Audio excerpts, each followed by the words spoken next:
오늘 마태복음 19장 24절 말씀 한 말씀을 우리 같이 읽었습니다. 다시 너희에게 말하노니 낙타가 바늘귀로 들어가는 것이 부자가 하나님의 나라에 들어가는 것보다 쉬우니라 하시니, 전혀 맞지 않는 이야기를 여기 또 해주고 있죠.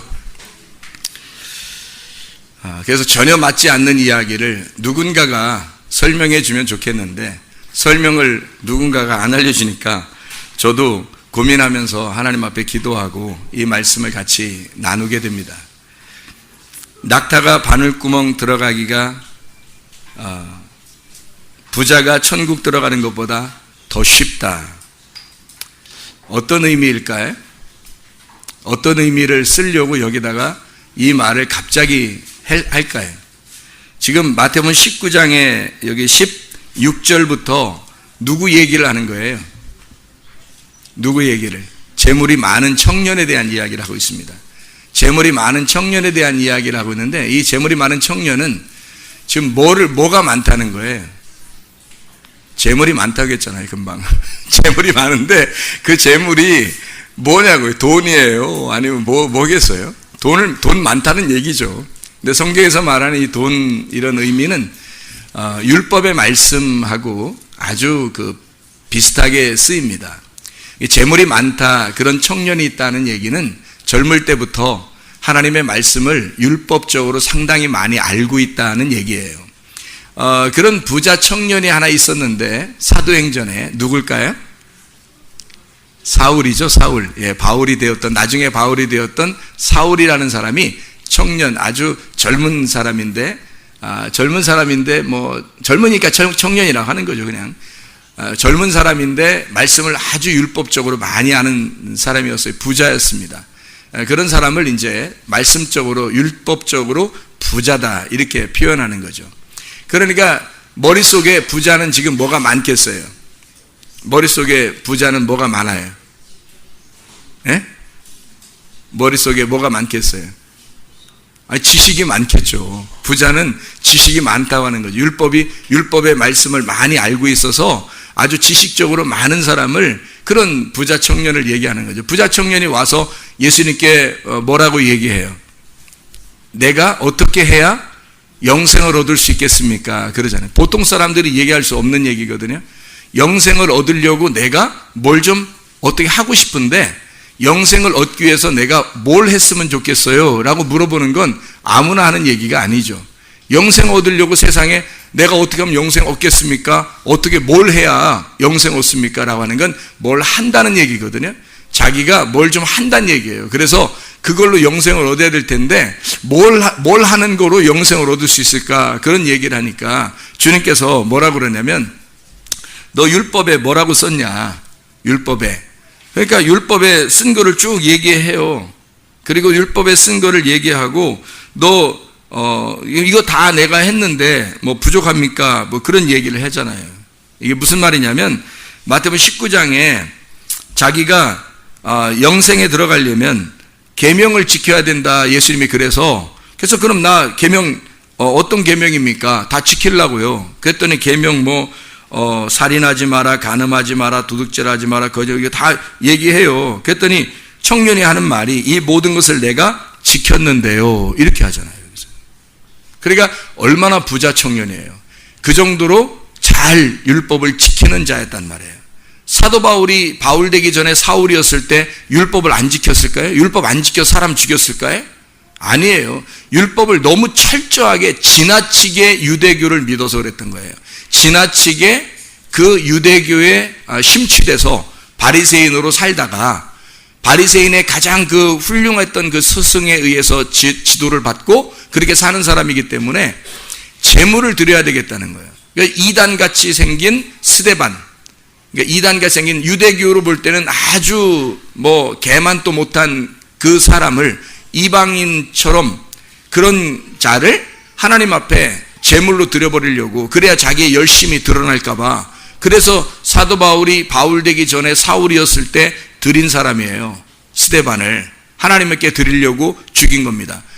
원래 그 제사를 어떻게 사람을 죽일 때요, 잘못할 때, 죄 지으면 구역에서 죽일 때 어떻게 죽인다 그랬어요? 돌을 던져서 죽인다 그랬어요. 왜 돌을 던져 죽인다고 했어요? 돌을 맞든지 하여튼 뭐 죽을 때 피를 흘리잖아요. 그거를 옆에서 만지면 안 되거든요. 그러면 부정하게 되니까 그 안 만지려고 멀리 떨어져서 돌 던지는 거예요.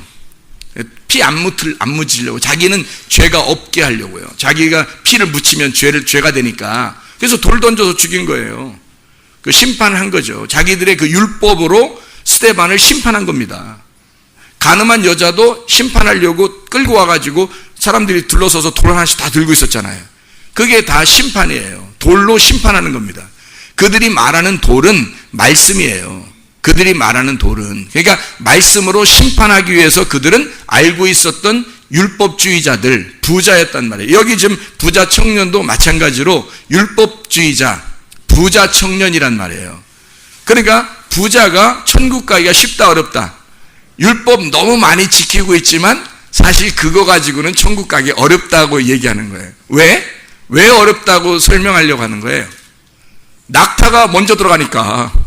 낙타가 먼저 가려고 해서 막히니까 도저히 뭐 부자가 들어갈 그런 구멍은 없는 거예요. 낙타가 바늘구멍도 들어가려고 그러는데 뭐 어떻게 부자가 어떻게 들어가요? 그래서 잘 생각해 보세요. 낙타가 천국 가기가 쉽겠어요? 부자가 천국 가기 쉽겠어요? 왜 낙타가 가기가 쉽겠어요, 여러분? 생각해 봐요. 부자는 뭐 때문에 지금 천국 가기 어렵다고? 재물이 많아서 못 가는 거예요. 재물이 많다는 얘기는 지금 뭐라고 얘기했다고요? 성경에서, 신약에서는 재물을 구약에 있는 재물을 뭘로 설명하려고 했다고요? 말씀이라고 설명을 하려고 했다고. 그러니까 자기가 알고 있는 지식이 상당히 많은 거예요. 자기가 알고 있는 이런 지식으로 머리로 하나님을 안다고 해서 천국 갈까요? 아니에요. 가슴으로 하나님 받아들여야 되거든요. 마음으로 하나님을 받아들여야 되는데 그런 사람들이 많이 없단 말이에요. 사람들은 가슴으로 마음으로 삭개오라는 사람이 하나님을 몰랐겠어요? 삭개오 알았겠죠. 근데 예수님 만나고 나서 하나님의 마음을 깨달은 거예요. 비로소. 사마리아 여자가 하나님 말씀 몰랐겠어요? 말씀 다 알았어요. 그런데 예수님 만나고서 말씀을 깨달은 거예요. 무슨 말인지 알겠어요? 그러니까 말씀을 다 안다고 천국 가는 게 아니라 구원받는 건 진짜 가슴으로 하나님 말씀을 깨달아야 된다는 거죠. 말씀을 가슴으로 받아들이는 사람이 있다는 얘기야. 그러니까 말씀을 많이 알아서 천국 가는 게 아니고 가슴으로 말씀을 받아들이는 사람이 천국 가는 거예요. 많이 몰라도 돼요. 자, 많이 알면 알수록 자기가 머리로 아는 것들을 어떻게 해? 가슴으로 아는 것이 돼야 되니까 머리로 아는 것들을 어떻게 해야 돼요? 부자니까 머리를 많이 알고 있어요. 가지고 있는 게 많아요. 그럼 어떻게 해야 돼, 이거를? 어떻게, 이구 가요? 어떻게? 이구 다녀요? 어떻게 하면 좋겠어요? 아니, 그러니까 머리가 엄청 큰 거야, 이게. 머리가 엄청 큰 거야. 도저히 이게 안 되는 거야. 그래서 이걸 어떻게 하면 좋겠냐고, 이 지식을. 어떻게 해야 천국 가겠어요? 재물을 다 어떻게 하고 오라는 거예요, 예수님이? 주님 따라오려면. 다 재물을 다 나눠주고 오라고 하잖아요. 그럼 여기는 머리에 알고 있는 네 모든 지식, 네가 알고 있는 율법, 네가 아는 이 말씀, 네가 너를 종교 삼아서 네가 이것이 이게 최고야 라고 생각했던 그런 것들, 너의 지식, 네가 가지고 있는 거, 이거 어떻게 하고 오라는 거예요? 다 나눠주고 오라는 거 아니에요. 다 나눠주면 그때 오라는 거잖아요. 근데 이 사람이 너무 힘든 거야. 이게 다 내려놓기가. 여러분도 뭐 성경 좀 안다 그러고 뭐 세상 지식 좀 안다 그러고 뭐 이런 게 있잖아요. 뭐 돈 좀 있다 그러고 그러면 그거 내려놓고 주님 따라오기가 진짜 힘들거든요. 그렇죠? 그거 내려놓고 주님 따라오기가 진짜 힘들어요. 근데 낙타는요. 낙타 이게 아는 게 있어요, 없어요? 없어요. 아는 게 없어요. 이게 낙타는 아는 게 없어. 그래가지고 낙타가 천국 가기 더 쉬워. 왜? 이게 아는 게 없으니까. 순 가슴으로 받아들이거든. 마음으로 받아들여서 몸 좀 큰 거예요. 몸 좀 크고 머리는 작은 거야. 소두라 그러나? 영화배우 해도 되겠어요? 머리가 작아요. 몸은 크고 머리는 작아요. 아니, 낙타가 많이 알겠어요? 부자가 많이 알겠어요? 예? 낙타가 많이 알겠냐고, 부자가 많이 알겠냐고? 부자가 훨씬 많이 알죠. 지금 율법을 알고 얼마나 알았으면 자기가 이 율법으로 내가 어떻게 하면 이거 어떻게 행하면 내가 천국 갈 수 있겠습니까? 내가 어떻게, 방법을 가르쳐줘 내가 다 할 테니까 이런 사람이거든요. 방법을 가르쳐줘 내가 다 할 테니까. 근데 낙타는 그런 지식이 없어요. 그럴 만한 마음이 없어. 내려놓을 만한 것도 별로 없어. 낙타는 내려놓을 것도 별로 없어. 알고 있는 게 별로 없어가지고. 이런 낙타가 천국 가기가 더 쉽다는 거야. 부자보다. 자, 여기까지 좀 이해가 되겠습니까? 무슨 말인가? 자, 그러면 이제 낙타가 뭔지 한번 성경을 통해서 한번 설명을 해볼 테니까 한번 들어보세요. 낙타라고 하는 게 히브리어로 가말이라는 단어입니다. 가말. 헬라어로는 카멜로스라는 단어입니다. 헬라어로는 카멜로스. 이게 가말에서 나온 단어예요. 이 가말이라는 히브리어에서 나온 건데, 이 가말이라는 히브리어가 어떤 의미, 낙타가 어떤 의미를 가지고 있냐면, 낙타가 노동이라는 단어를 가지고 있습니다. 낙타라는 이 가말이라는 단어는 짐을 진다라는 단어예요. 짐을 진다. 그러니까 낙타들이 뭐 하는지 여러분 알겠죠? 짐을 진다. 선악간에 사람을 다룬다. 선악간에 사람을 이렇게 다룬다 할 때 낙타, 가말이라고 그래요. 보답한다, 노력, 섬긴다, 젖을 뗀다. 젖 떼면 어떻게 된 거예요? 젖 떼면 좀 큰 거죠. 젖 떼면 큰 거예요. 원숙하게 한다. 그래서 낙타라는 가말이라는 단어는 원숙하게 한다는 단어예요. 그러니까 성장시키고 좀 자라나게 한다는 의미예요. 그게 낙타예요. 그러니까 여러분, 낙타는 그냥 등장한 인물이 아니란 말이에요. 여기서 낙타는 그냥 나온 인물이 아니라 그냥 여기서 아니 사자가 바늘기 들어가는 것이 뭐 부자가 아니나 이렇게 말하지도 않고 말해요. 그렇죠? 강아지가 뭐 바늘기로 들어가는 것이 부자가 하나님의 나라 이런 말 한 것도 아니고 일부러 낙타라고 하는 카멜로스, 가말이라는 단어를 일부러 썼단 말이에요. 그 말은 일부러 요게 가말이라는 이 낙타가 원숙하게 하는 성장하는 과정을 설명하려고 했던 거죠. 성장하려고 하는 과정을 설명하려고 했던 거예요. 그러면 이게 뭔가 우리에게 설명하는 것이 있다는 얘기예요. 다시 말하면, 자, 사람이 이스라엘 백성들이 다 어디에 살고 있으면 애굽에 살고 있었어요. 근데 애굽에 살고 있던 이스라엘 백성을 끌어내서 어디로 가요? 광야로 갑니다. 광야로 가가지고 광야에서 40년 동안 다 이렇게 하나님의 그 다루심을, 하나님의 섬기심을 받다가 그 다음에 다시 가나안 땅으로 들어가잖아요. 이게 이제 완성이거든요. 애굽에서 광야, 광야에서 가나안으로 들어가야 완성이 되는데 이 낙타라고 하는 그 낙타는 어디에 부분에 있는 거겠어요? 그럼 애굽의 광야에 가나안에 어디에 있는 부분이겠어요?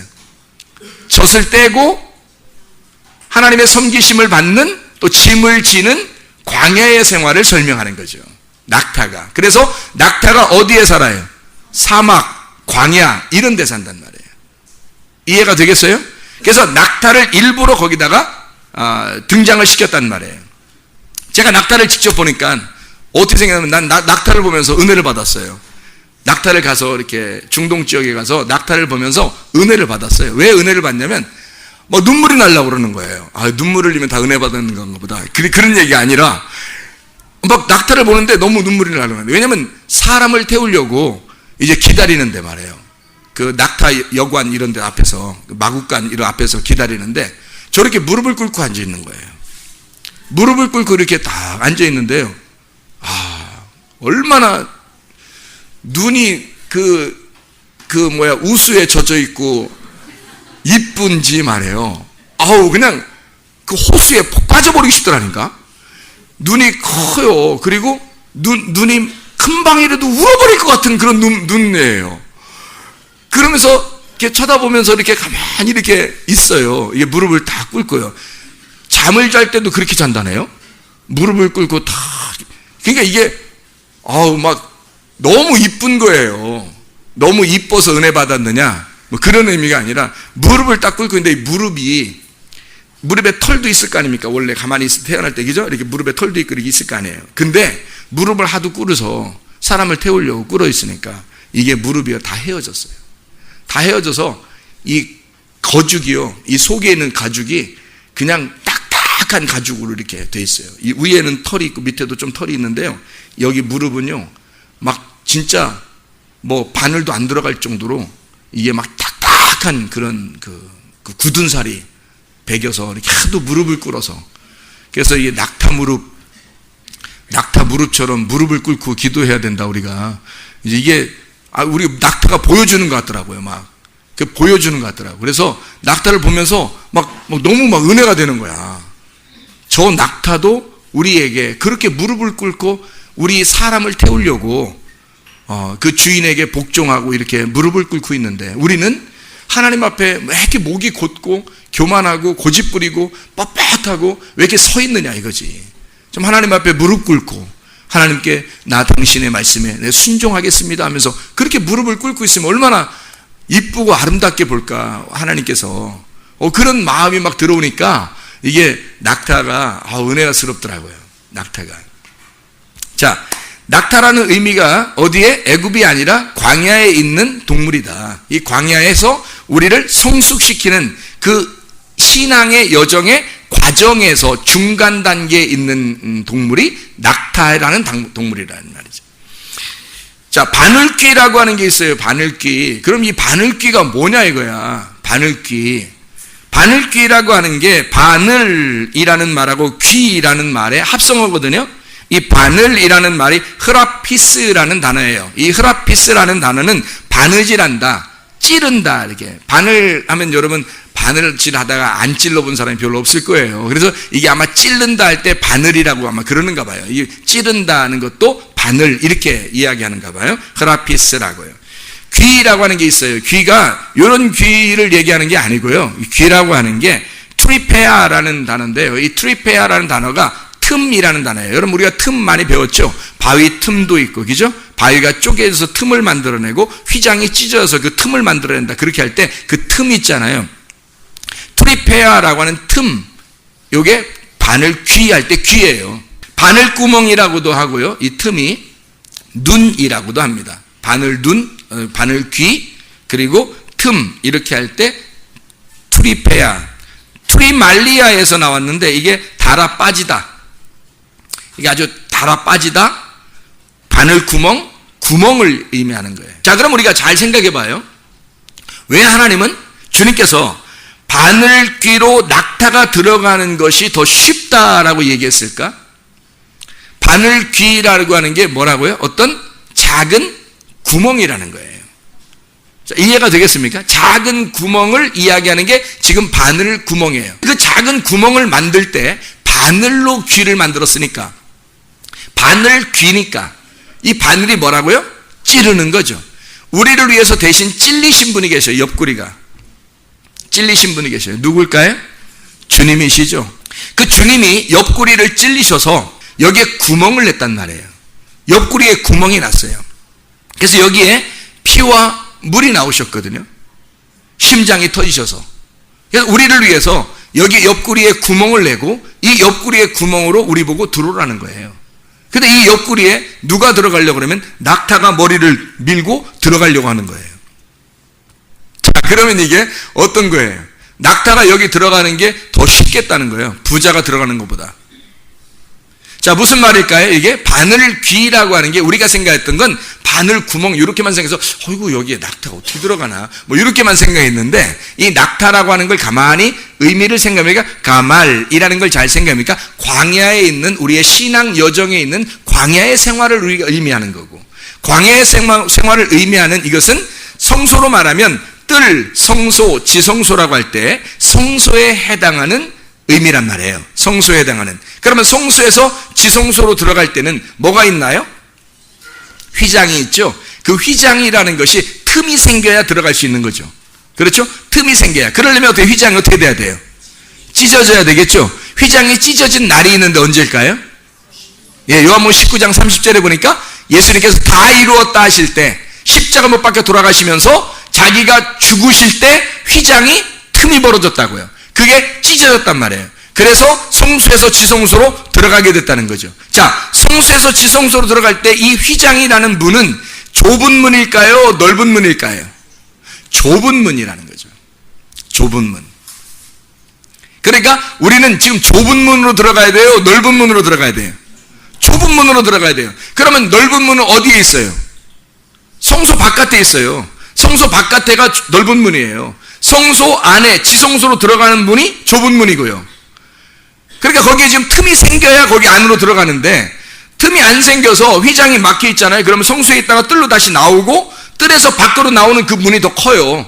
그러니까 거길 넓은 문이라 그래요. 그쪽은 동쪽으로 돼 있고 지성소는 서쪽으로 돼 있어요. 그래서 서쪽으로 가게 되면 하나님을 만나게 되는 거고 동쪽으로 가면 하나님으로부터 멀어지는 거예요. 성경을 보면. 그래서 가인이 동쪽으로 떠나죠. 이해가 되겠습니까? 가인이 동쪽으로 떠나잖아요. 사람들이 하나님을 멀리 등지고 떠날 때는 동쪽으로 간다 그렇게 말해요. 동쪽으로부터 서쪽으로 다시 돌아오게 되면 하나님 만나러 오는 거예요. 지성소로 다시 돌아오게 되는 거거든요. 하나님 말씀이 있는 곳으로, 예루살렘이 있는 곳으로 다시 돌아온다는 거죠. 그 얘기를 성경에서 해주고 있는 거거든요. 그러니까 낙타는 지금 어디로 가고 있는 중이에요? 성소에서 지성소로 가고 있는 중이란 말이에요. 애굽에서 광야를 거쳐 광야에 있으면 어디로 들어가려고 그래? 좁은 문인 가나안 땅으로 들어가려고 하는 거예요. 그게 낙타란 말입니다. 자, 이해가 되겠어요? 낙타가 되자. 이 말은 낙타가 바늘귀로 들어가는 것이 부자가 천국에 들어가는 것보다 훨씬 쉽다는 거예요. 낙타는 지금 과정에 있으니까 나아가는 지성소로 가는 가나안 땅으로 들어가는 과정에 있단 말이에요. 자, 바늘귀, 바늘틈, 그 틈에 좁은 문으로 들어가는 천국의 문으로, 가나안 문으로 들어가는 과정에 있는, 거기에 지금 머리를 집어넣고 있는, 왜? 어떻게 이게 낙타가 그 바늘귀라는 좁은 문에 머리를 들어가고 있죠? 왜요? 머리가 다 벗어졌으니까. 자기가 가지고 있는 알고 있던 것을 다 벗어냈으니까 들어가고 있단 말이에요. 근데 부자는요, 자기가 가지고 있는 게 너무 많단 말이에요. 자기가 알고 있는 게 너무 많아. 그래서 이걸 벗어내기가 어려운 사람을 부자라 그러는 거예요, 성경에서. 심령이 부자인 사람이 천국 가기 어렵죠. 그게 부자와 거지 나사로에서 설명하고 있는 거예요. 심령이 가난한 사람이 천국 가는 거죠. 그럼 심령이 가난한 사람은 어떻게 천국 가야 되는 거예요? 심령이 가난해지면 어떻게 심령이 가난해지는 거예요? 자기가 알고 있는 걸 다 내려놓으면 가난해지는 거죠. 자기가 가지고 있는 돈을 다 내려놓으면, 그러면 가난해지는 거지. 이해가 되겠어요? 자기가 가지고 있는 돈 다 내려놓으면 가난해진다. 그게 자기가 알고 있는 지식을 다 내려놓으면 가난해진다는 거지. 그럼 심령이 가난해지니까, 마음이 가난해진다는 말은 돈이 가난해진다는 얘기 아니잖아요. 마음이 가난해진다는 거잖아. 너희의 마음 안에서 율법적으로 알고 있었던 그 말씀이 너무 많아. 그거를 내려놓는단 말이에요. 그걸 내려놓고, 그리고 마음이 가벼워지면, 그러면 천국이 너희 것이다, 그렇게 말하는 것입니다. 이해가 되겠어요? 성경이? 자, 그러니까 바늘귀라는 게 어떻게 해요? 아주 작은 구멍이고 작은 틈인데 그게 지성소의 문이라고. 그러면 그게 거기로 들어가면 천국의 문을 들어갈 수 있고 말씀을 만날 수가 있다고요. 거기에 지금 낙타가 들어갈 수가 있는데 부자는 들어가기가 어렵다라고 얘기했죠. 자, 그러면 여기서 낙타하고 비슷한 동물이 하나 있는데요. 단어가 좀 비슷해서 한번 찾아보려고 생각했는데 낙타하고 비슷한 게 있어요. 뭘까요? 나귀가, 당나귀, 우리로 말하면 당나귀라 그러고요. 귀가 커서 당나귀라 그러나요? 당나귀 당나귀 하면은 낙타에 비해서 어때요? 몸집이 작죠. 근데 당나귀는 어떻게 그러면 낙타보다 몸집이 작으니까 바늘귀로 들어가기가 더 쉬워요, 안 쉬워요? 아니, 잘 생각하시고 대답하셔야 돼요. 어때, 당나귀는 낙타보다 몸집이 작으니까 들어가기가 쉬웠겠어요, 안 쉽겠어요? 어떻게 보면 쉽게 생겼죠, 그죠? 그런데 우리가 이제 나귀라고 하는 거를 한번 이렇게 찾아봐야 되거든요. 나귀라는 거를. 그래서 나귀라는 거를 찾아보면 하모르라는 단어입니다. 이 나귀가 히브리어로 하모르라는 단어예요. 이게 헬라어로는 폴로스라는 단어인데요. 이 헬라어로는요, 그게 어린 나귀, 망아지라는 단어예요. 망아지 막 망둥이처럼 뛴다, 막 이런 얘기 있죠. 망아지 뛰는 거, 나귀. 이 나귀가 원래 하모르, 이 하모르라는 이 단어가 어디서 나온 거냐면 하마르에서 나온 거예요. 이 하마르라는 단어는 이게 다른 단어예요. 엉뚱한 말이란 말이에요. 이게 무슨 말이냐면 하마르라는 단어는 끌어오른다는 단어예요. 부풀어 오른다. 막 이렇게 부풀러서 막 이렇게 어떤 임계점이 임하면 막 이렇게 부풀어 오르는 거 있잖아요. 여러분 뭐 요리해보면 다 아시잖아요. 이게 부풀어 오르는, 그걸 하마르라 그래요. 거기 단어에서 나온 거예요, 이 낙이란 단어가. 그러니까 막 부풀어 오르는 걸 얘기해요. 이게 부풀어 오르는데 어떤 색깔로 부풀어 오르냐면 붉은 색깔로 부풀어 오른대요. 상상이 가요? 붉은 색깔로 막 부풀어 올라요. 그래서 더럽다라고도 합니다. 낙이 그러면 더럽다. 그러니까 낙타보다 등치가 작아서 바늘기로 더 일찍 들어간다는 얘기가 아니라, 낙이라는 단어는 더러운이라는 단어. 이게 붉은 색깔 그리고 더러운, 부풀어 오르는 어떤 임계점에 임해서 딱 시작되는 어떤 뭘 얘기하는 거거든요. 그러면 붉다, 빨갛게 달아오른다라는 말이에요. 그럼 빨갛게 달아오른다라는 말이니까 어떤 의미예요? 붉다, 빨갛게 달아오른다? 어서 많이 듣던 얘기인데, 어서 많이 우리 보던 얘기 아니에요? 성경에서? 우리 인간을 만들 때 뭐에서 만들었어요? 흙에서 만들죠. 그래서 인간을 붉은 흙에서 나왔다 해서 아담이라고 한 거거든요. 아담. 이걸 에돔이라고도 해요. 이걸 에서라고도 합니다. 그래서 에서가 태어날 때 어때요? 몸이 붉죠. 붉으니까 붉은 흙과 같다 해서 에서라 그러는 거고요. 그거를 에돔이라고 그래요. 그래서 에서가 에돔의 족장이 되죠. 그죠? 에돔. 이 에돔이라는 말은 아담이라는 말하고 같이 쓰인 단어예요. 그러니까 붉은이라고 하는 말은 인간의 시초를 말하는 거죠.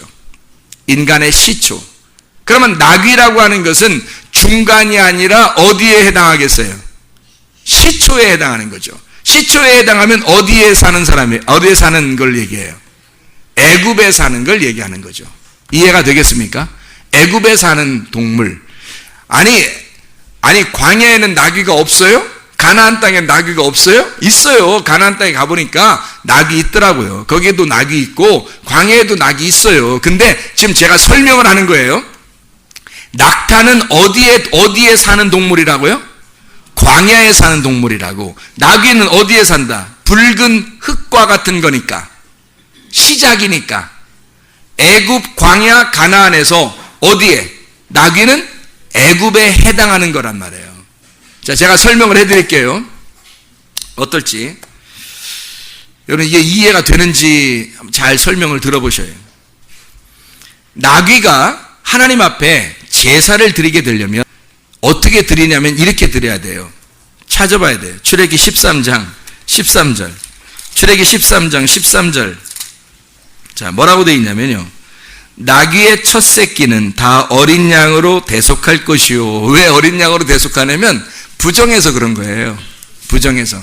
어린 양으로 대속해. 만약에 그렇게 하지 않으려면, 만약에 나귀를 그대로 드리려면요, 그 목을 꺾어라. 그 목을 꺾어서 드려라. 내 아들 중 처음 난 모든 자는 대속할지니라. 이렇게 나올 때 그 목을 꺾어서 드려야 되는 동물이 있는데 그게 바로 나귀입니다. 목이 꺾여야 들어가는 거예요.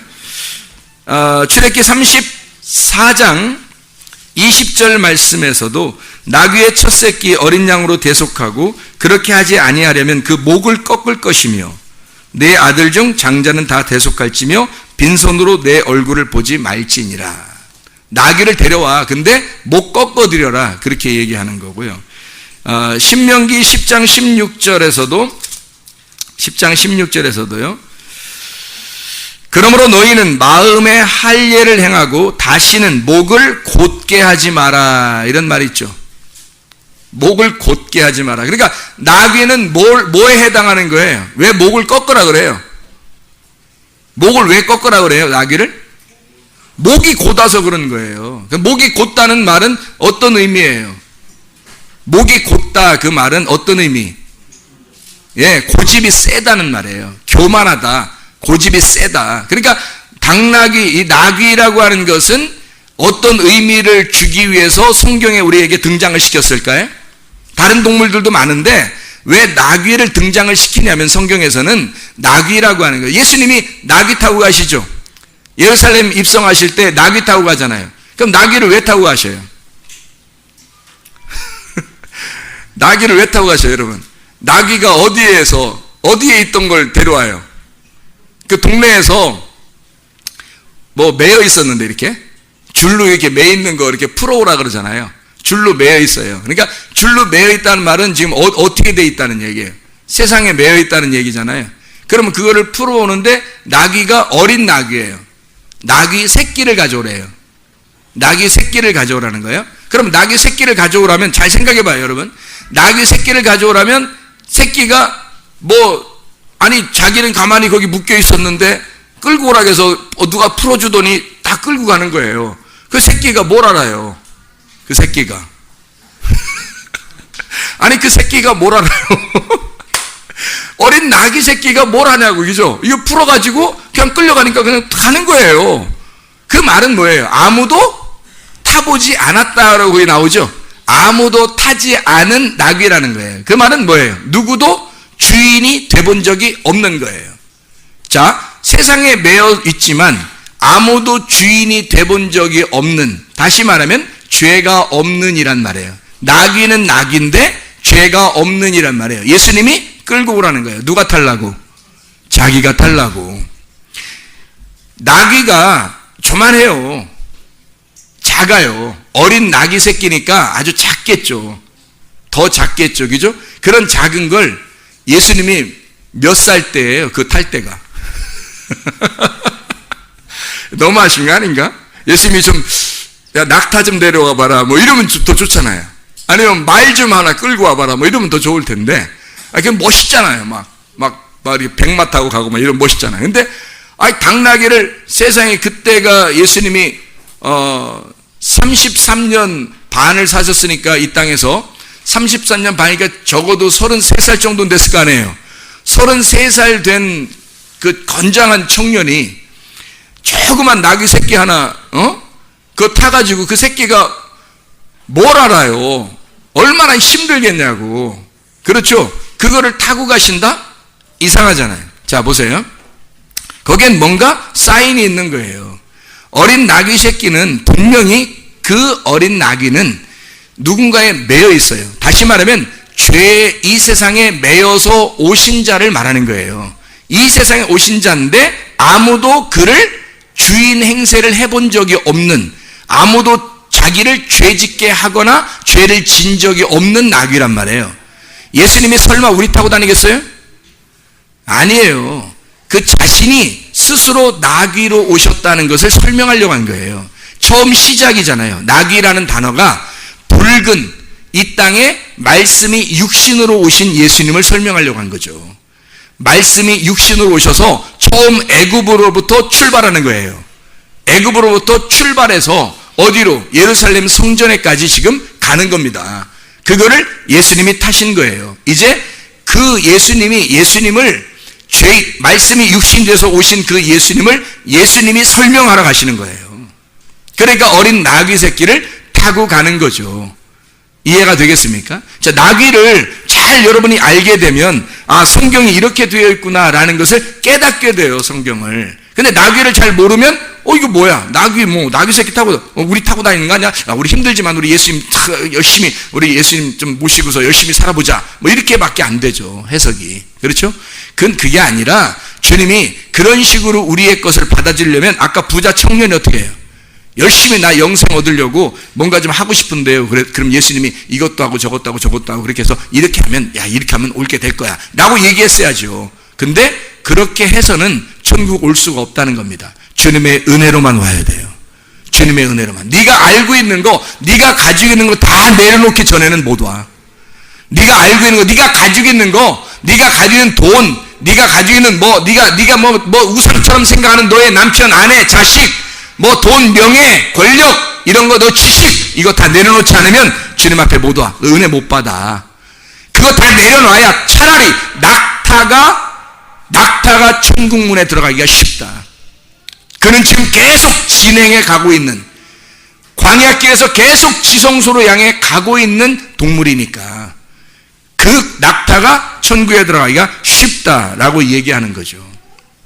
자, 이런 나귀를 잘 생각해 보면 나귀는 시작을 말하고 낙타는 중간을 말하더라 이거예요.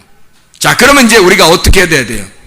자, 낙타는 지금 뭘 설명하는 거예요? 지식을 다 내려놓고 다 벗어지고 노동의 짐을 지고 율법적으로 너무 힘들어서 쓰러져가는 강도 만난 자와 같은 그런 사람이란 말이에요.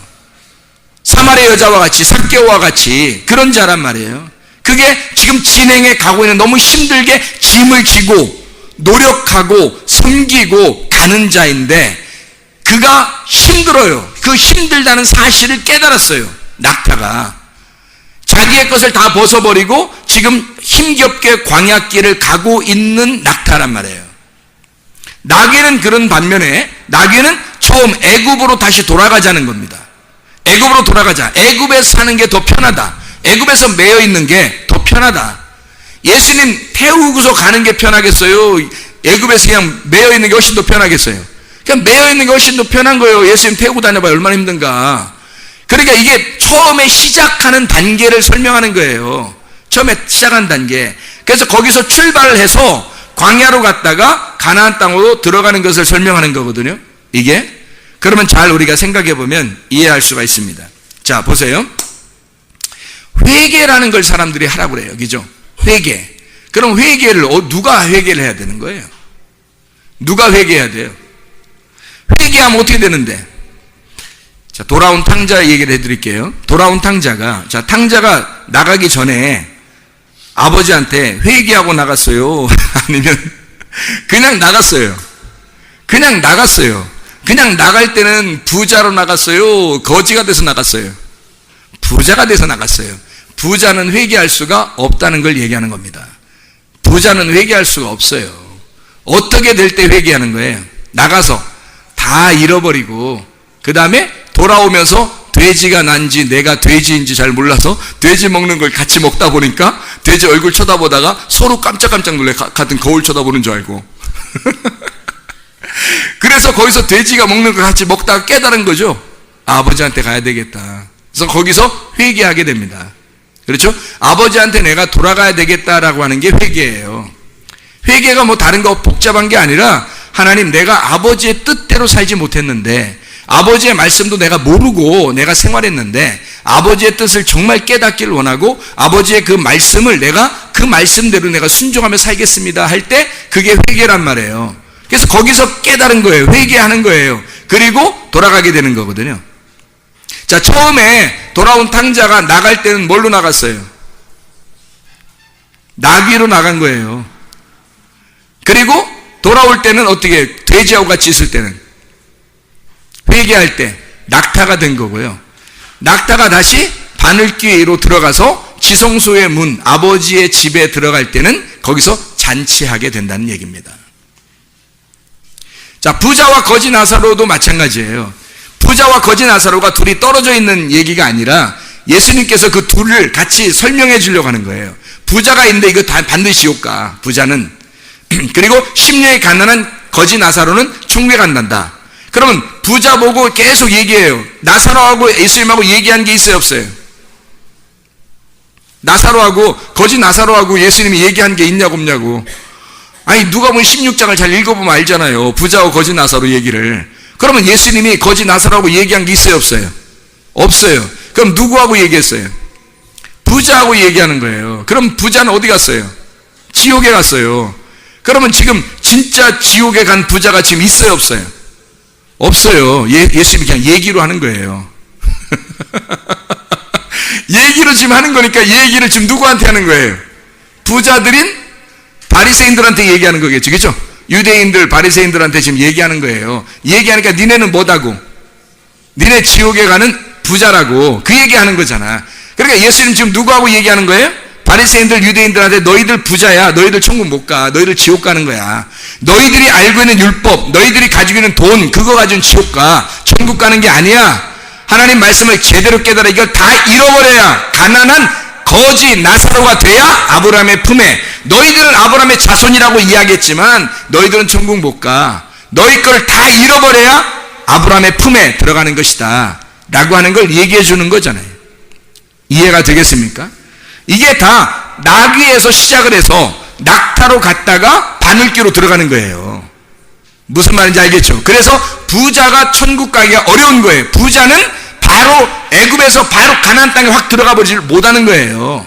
광야를 거쳐서 광야에서 낙타가 되어 바늘귀라는 지성소문을 통과해야지 들어가는 거예요.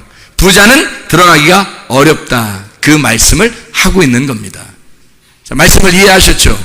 이게 하나님의 말씀이 우리에게 주시는 말씀, 우리는 하나님의 말씀을 계속 들어야 돼요. 고집을 부리지 말고. 그래서 자기가 듣는다. 그냥 우리 귀로 듣는 줄 알아. 욥기서 42장 5절의 말씀 보니까 욥이 곧 고난을 받고 자기가 거기서 뭐라고 얘기하냐면 내가 주의 말씀을 내가 듣기만 했사오니 듣기만 했는데 이제는 내가 눈으로 쳐다보나이다 그렇게 말해요. 거기 듣는다는 말이 쉐마거든요. 이스라엘 백성들은 다 하나님 말씀을 들어요. 들어서 이제까지 계속 내려오던 사람이에요. 욥이라는 사람은 아브라함 시대 사람이에요. 하나님 말씀을 계속 전해져 내려오던 것을 듣는 사람이었다고요. 근데 쉐마 했었는데 그가 이제 라아 했단 말이에요. 보았다. 이제는 보았다. 내가 봅니다. 내가 눈으로 봅니다. 이렇게 라아라고 했거든요. 그 라아라고 하는 단어가 깨달았단 말이에요. 몸과 마음으로 내가 깨달았다 이 말이에요. 이제는 내가 귀로만 들었더니 내가 가슴으로 알게 되었습니다. 말씀을. 욥이 다 자기가 그 고난을 당하고 마지막에 순금으로 다 잘 단련된 순금으로 딱 나와서 하나님을 배웁게 되니까 말씀을 드디어 깨닫게 됐단 말이에요. 그 하나님 마음을 하나님 마음하고 통하게 되었다는 거예요. 그게 회개예요. 회개라는 건 그냥 하나님 나 잘못했으니까 용서해 주세요 이게 회개가 아니라 하나님의 마음과 내가 하나로 통해야지 회개인 거예요. 하나님 마음하고 하나로. 그러려니까 말씀을 배워야 되고 말씀을 들어야 되고 말씀을 봐야 되는 거예요. 이 말씀을 통해서 내가 그 아버지의 뜻하고 나고 내 마음하고 통해야 그걸 회개니까. 그럼 하나님이 우리한테 뭐라 그러면 너 죄가 있는데 용서받았느냐 그렇게 물어보지 않고 네가 내 마음을 알았느냐, 이제 내 마음을 이제 알겠느냐, 내 마음을 보았느냐, 내 속의 심정을 네가 알았느냐, 내 사랑을 깨달았느냐, 이게 회개란 말이에요. 너 회개했느냐, 그 말은 네가 내 말씀을 깨달았느냐, 네가 진짜 내 마음을 알았느냐 그 말이죠. 그게 회개죠. 그냥 단순하게 하나님 나 용서해 주세요 이 정도 가지고 회개라고 하겠으면 성경에서 그 정도 회개라면 이 세상 모든 사람이 다 천국 가야죠. 교회 다녔다면 무조건 다 천국 가야죠. 근데 그러진 않을 거란 말이에요. 그렇죠? 뭔가 있을 거란 말이에요. 좁은 문으로 들어가고 적은 숫자가 천국 간다고 성경에 말하고 있기 때문에 늘 우리는 좁은 문을 선택을 해야 돼요. 그럼 그 좁은 문이 어디고 그리고 적은 숫자가 간다고 하는 것을 주님 우리에게 가르쳐 주시면 우리가 알아야 되잖아요. 막 넓은 길이 아니란 말이에요. 모든 사람들이 다 찾아갈 수 있는 그런 길이 아니란 말이에요. 좁은 길이라고. 진짜 회개한 자만 천국 가는 거죠. 그럼 그 진짜 회개한 자는 어떻게? 하나님의 마음하고 통한 자죠. 하나님의 마음하고 통했느냐, 네가 하나님의 마음을 알았느냐 이거죠. 그 하나님의 마음이 지성소예요. 잘 생각해 보시라고요. 그게 가나안 땅이라고. 하나님의 마음을 거기다 두셨다고요. 그래서 애굽에서 출발한 우리를 광야에서 다시 하나님 앞에 무릎을 꿇고 낙타의 무릎으로 하나님 앞에 기도하는 자를 만들어 거기서 무릎 꿇고 기어가는 거예요. 하나님 앞에 계속해서 하나님 내가 우리 가정을 위해서 내가 무릎 꿇고 기도하겠습니다. 내가 내 영혼을 위해서 무릎 꿇고 기도하겠습니다. 하나님 우리 교회를 위해서 하나님 기도하겠습니다. 나라와 민족을 위해서 하나님 내가 무릎을 꿇고 낙타의 무릎이 되어 기도하겠습니다. 이렇게 기어가는 낙타의 모습을 통해 네가 바늘귀로 들어가게 될 것이다. 그 낙타가 바늘귀로 들어가는 것이 부자가 천국에 들어가는 것보다 훨씬 더 쉽다라고 말씀하는 겁니다. 우리는 어떤 사람이 되어야 되겠는가? 진짜 낙타의 무릎처럼 무릎 꿇고 하나님 앞에 나아가는 기도의 사람들이 되어야 될 줄로 믿습니다. 그러면 찬양하겠습니다.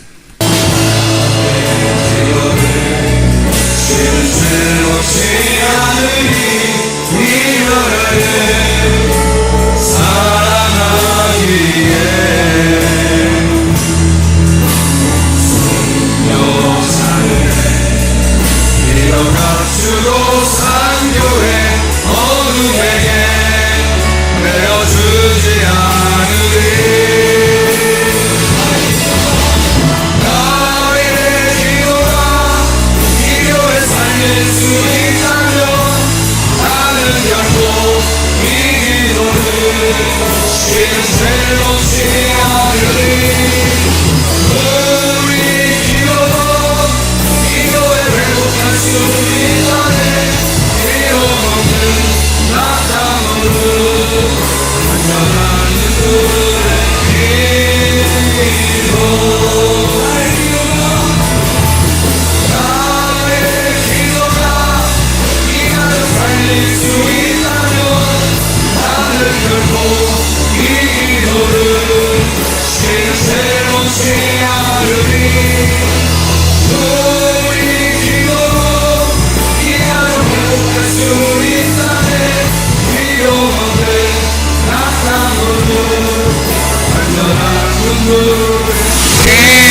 우리 한번 가슴에 손잡아 하나님 앞에 기도하겠습니다. 여러분, 가정을 위하여, 교회를 위하여, 나라 민족을 위하여 하나님 앞에 얼마나 간절하게 기도해 보았습니까? 나는 낙탄을 보니까 늘 무릎 꿇고 그의 가죽이 벗겨지도록 그렇게 무릎 꿇고 있는 낙탄을 보며 한없이 눈물이 나왔습니다. 여러분, 우리는 얼마나 가정을 위해서 기도합니까? 우리는 얼마나 교회를 위해서 그렇게 기도하는 사자를 가지고 있습니까? 하나님, 우리가 무릎 꿇고 하나님 앞에 낙타의 무릎이 되어 하나님 앞에 기도하는 일꾼이 되기를 소원합니다. 하나님, 광야에서 늘 기도로 승리하는 사람이 되기를 소원합니다. 우리 한번 주여 세번 기도합니다. 주여, 주여, 주여.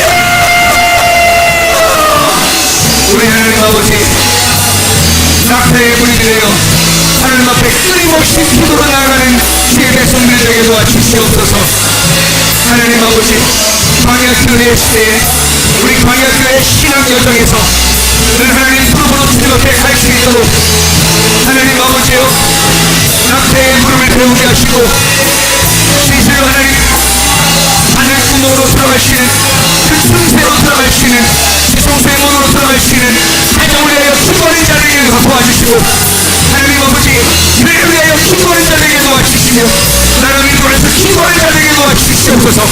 하나님, 우리의 기도를 응답하시고 풀어주시는 주님께 감사를 드립니다. 온전히 하나님 주님을 위해 살아가는 주의 사람들이 다 되게